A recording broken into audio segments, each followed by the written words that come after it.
Hello to all of my wonderful gods and goddesses, Libras. Yes, so we're going to be talking about 1111 since you know that it's coming. Yes, today is 11:10. We are approximately 8 days away from the next full moon. A lot of things that are being exposed within you and around you are giving you an opportunity to step into the light. You've been enlightened many times in your life, and I'm going to explain to you why you've been enlightened many times in your life. Because in your life, the number 11 represents light. But I'm going to expound. So let's get into it. Most High God in the universe, please give me a special reading for my amazing Libras as it relates to every area of their lives, specifically in areas of power and intellect, money and wealth, creativity and emotions, and spirituality, and where my Libras need to take action. Yes, Libras, you know how smart you are. You know that you are the scales of justice, right? You're out here creating symmetry, creating and maintaining symmetry throughout your entire lives. You're very smart. You're romantic. A lot of socially inclined. A lot of Libras are. Yes. And so don't let these energies around you shake you up. You're coming to the end of a cycle, walking into a new one. Just happens to be close to, like I said, 11:11.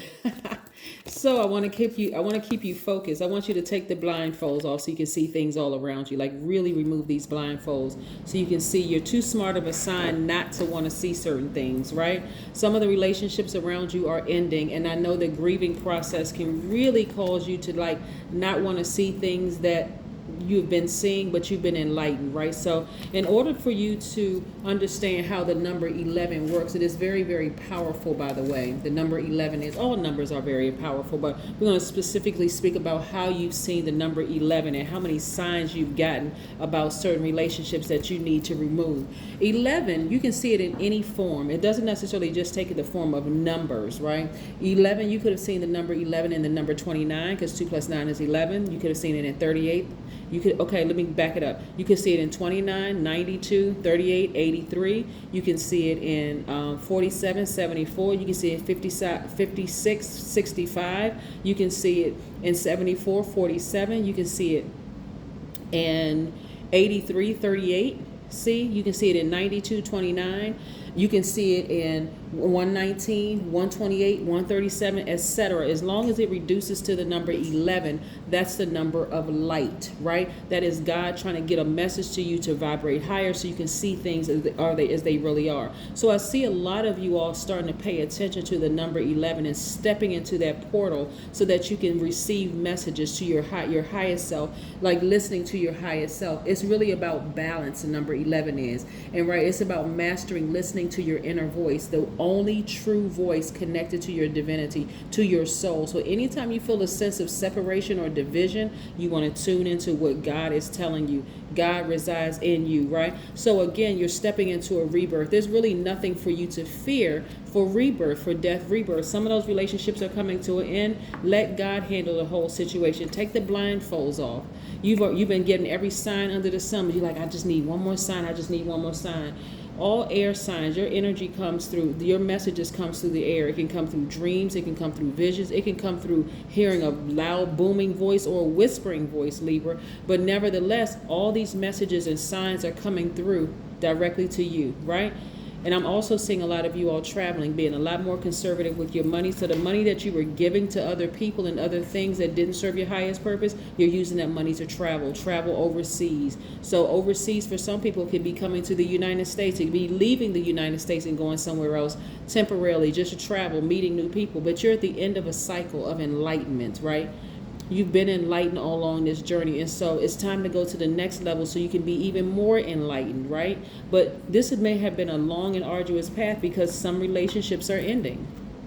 Some relationships with yourself is ending. How you used to handle things, how you used to charge ahead may be different moving into this next realm. You're entering into a new chapter, and thank God for the moon, right? Sometimes I feel like I can hug the moon because the moon is so powerful because the moon is aligned to our feelings, subconscious habits, emotions, and our moods, right?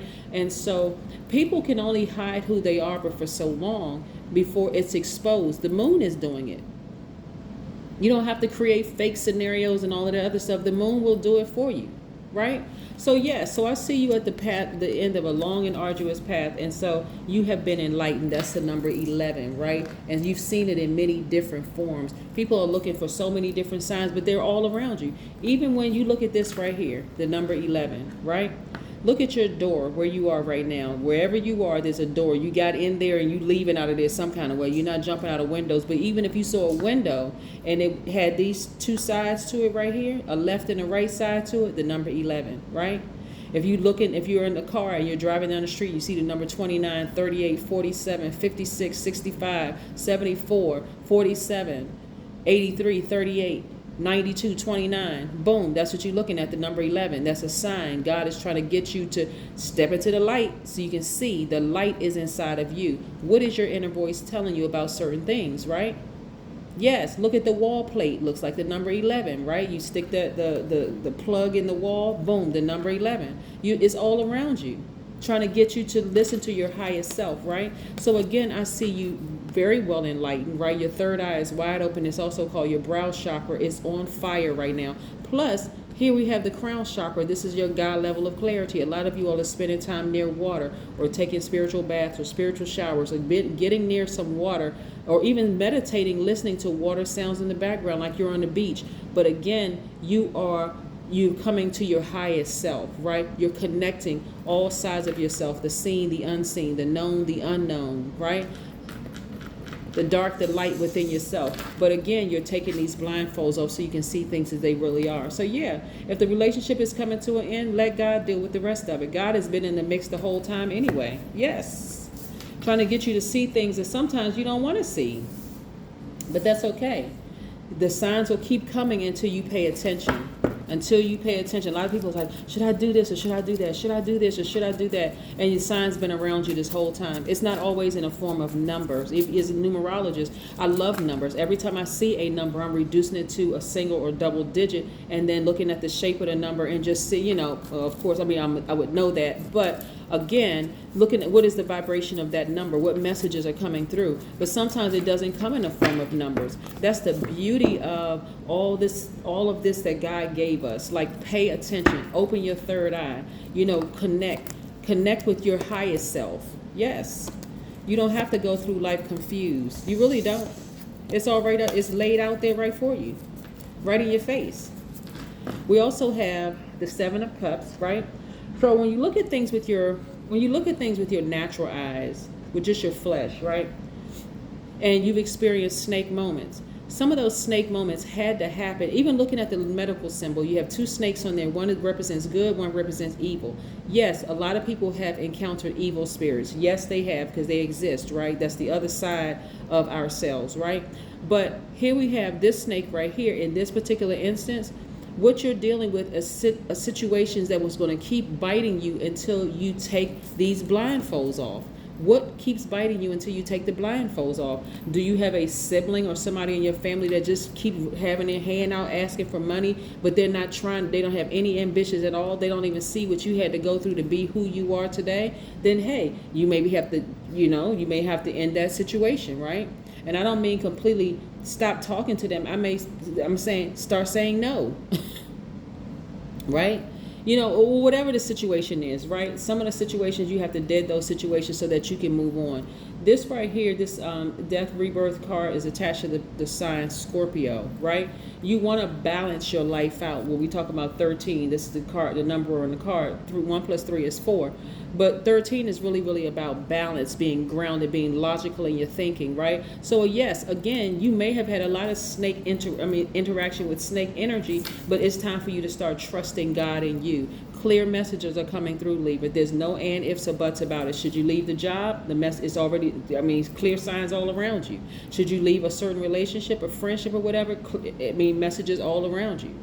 I'm telling you, somebody gonna reach in their pocket and pull out $11. Somebody gonna reach out in their pocket and pull out a dime and a penny, 11 cents. Somebody is gonna see the number 29 somewhere, or 38, or 47, or 74, or whatever that reduces to the number 11, and boom, ask, okay, at that very moment, what is your highest self telling you? Yes, here we have the Queen of Cups. Again, getting to your God level of clarity. So we have the King and Queen of Cups. Not only are you mindful, you're taking the time to sit down and being receiving mode. You got the King and Queen of Cups right here. So you're focusing on your mindfulness. So you're intentionally taking the action. Remember, you're an action-oriented signs by default, divine masculine. But you are taking the time. But here's the beautiful thing about, your ruling planet. Your ruling planet is a feminine planet. So you want to sit down and receive. You want to sit down and receive, but you want to make sure you receive from the proper source, which is God in you. And where you're going to receive it at, sometimes you receive it in your house where there's just peace and quiet. Or if there's not peace and quiet where you are, you're going to take the time. You're going to take action. Get somewhere, preferably near a body of water or a bath or something, a shower or a pool or a lake or river or whatever, to get near a body of water so that you can reconnect with nurturing yourself. Where was the first time and speaking of portal, we talked about the 1111 portal. Speaking of portal, where was the first time you remember water? In your mother's womb, right? Or coming out of a womb, right? That's when you first connected with water. You're coming back to yourselves, right? Where did you experience your first death, rebirth? Mother's womb. You came out of your mother's womb and into this realm via a portal, right? So yes, that's what happened. Here we have the Queen of Cups. So again, you're focusing on getting back to that place of peace and you're feeling great about it. There was a lot of people. There were a time when we talk about the Fool card, we're talking about the planet Uranus, which is the planet of intuition, a planet of change, of spontaneity, right? So it can hit you just like this. You know what? I need to end some relationships because it's disrupting my peace. I need to end that way of thinking because it disrupts with my peace, right? That place of me feeling nurtured. I need to remove really highly insensitive people from my life, right? Here we have the Empress card, again, giving birth, right? Again, you're about to give birth to your highest selves, right? No longer feeling sad. This is right here behind you. This card right here on all tarot cards is talk about perspective, right? Your perspective used to be, I feel hopeless when it comes to some relationships, whether it's working relationships, romantic relationships, platonic relationships, or whatever, but not anymore. You've gotten up from this place of feeling hopeless, and now you're standing amongst others. You're shining bright amongst other stars, right? And stars offer healing energy. So again, for some of you all, especially moving towards the holiday season, some of you all are like, you know what? I'm not sure if I even want to be bothered with certain people. Then don't. It's really that simple. When we talked about the number 10, when I uploaded the video for the number 10, we were talking about instant manifestation, right? You can instantly manifest the life that you want. But it starts in you. You have to be the one that takes action, right? To nurture yourself. You are a divine masculine sign, Libra, by default, but your ruling planet is a divine feminine sign. So again, you right there about balance. It's all about balance. You have to take the action to nurture yourself at all times. And until you feel completely nurtured, you're going to be the one that's out of balance, right? And so that's not going to happen anymore. And so you don't want out of balance energy around you, or at least you're going to put it in a different category if you're not ready to completely sever ties with it, because it could come in the form of a parent, a child, a whom, it doesn't matter what form it comes in. Balance is extremely important to Libras. Is extremely important. That's how you all thrive in life, in balance, right? Being balanced out, right? So again, the number 11 it's meant to illuminate the truth, right? It symbolizes light. This is where you're going to have to get off the fence and make a choice about something, right? The choice will enable you to enter the 11 gateway, take a risk, live fully in the present moment. But that's what the number 11 is all about. And let's pull a oracle card here, Libras, and so we can keep it moving forward. Yes, let's see what this card says. Build your strength, right? Here we go with the number 6 again. This is also shaped like the number 6. Because 6 represents, it gives the shape, the number 6, when you look at it, it looks like a woman who is about to give birth, right? But that's also speaking to your passion, giving birth to your passion. For my men, it's also about giving birth to your passion. And so you want to build strength. Again, here it is, the number 6. You're about to give birth to everything that you're passionate about. So you're going to have to leave some things behind, because that thing that you're about to give birth to is nurturing you. That's what's nurturing you. So that is what I'm seeing for you, Libra. I hope you all continue having a great day. Continue already just knowing what the number 11 means, because this is not your first time seeing 1111. November 11th happens every single year, right? But I want you to see it in many different forms that it comes in, not just the number, the physical number 11. And like I said, it comes, you can look at a wall plate and see the number 11. You walk through the door, exit a door or enter a door, that left and right side of that door represents you walking through a portal. You're exiting something, or you're either entering something. That window, number 11. You see it in so many different ways. So I want you all to start training, disciplining yourselves to start saying, okay, God is sending me, this message is all around you. That's what I have for you. Bye.